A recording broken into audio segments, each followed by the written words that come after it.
Four-year college has long exhibited low voter turnout rates. QCTV takes a look at this year's ASWC Senate elections that were held on the week of November 18th and how this trend has an effect on our school's Senate. So Tyler Zickel won the presidency. The vice president will be Ben C. The secretary will be Poonam Nerwat. And the campus relations director position was unfilled because no one ran and no write-in candidate got 50 plus 1% of the vote. Well, the voter turnout this year, unfortunately was a little disappointing that we only had about 20% of our student body voting. The exact number was 295 students that voted, and we definitely like to have more students participate. But from my past experience working at other campuses, I was at a Northern Illinois University where we had 25,000 students. And for the Senate elections, they usually got about 1% of the student population to vote.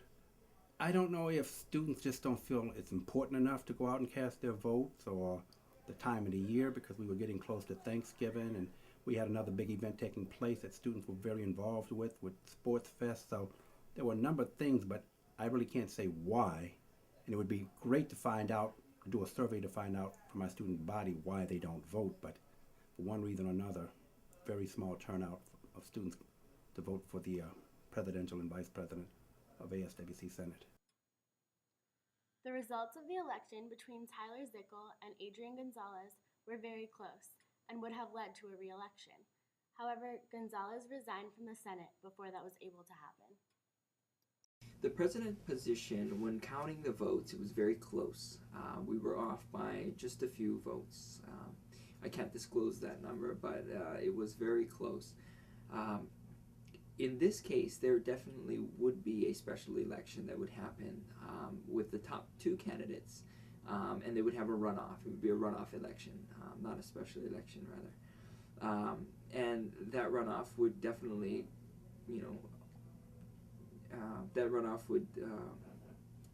share what the winner of the presidency would be.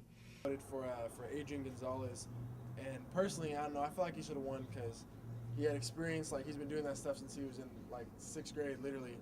But I guess it was really close, and that made me like realize like that my vote was important. And I guess people kind of write it off, like you really think like, oh, my vote's not going to change anything. But I heard it was literally like between like 5 to 10 votes, and that's kind of like encourages people to go out and actually vote next time. But Did you vote for this year's Senate elections?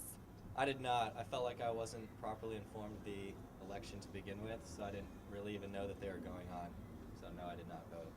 Well, it really just comes down to students really wanting to make a difference and coming out, showing their support for the school. And there's only so much you can say to a college student, hey, come and vote in a student election. And students really need to see how my position as president or the vice president or the senators can really help them. And I think once they see truly how the Senate can represent them, they'll come out and vote more. I really want to increase awareness of the Senate. I think a lot of people don't come out and vote because they're not really sure what we do here. I don't think they really know the benefits they can get out of voting people in and the different services that we can provide. A lot of people just think that we give out money to clubs and other organizations, but there are committees within the Senate that do things.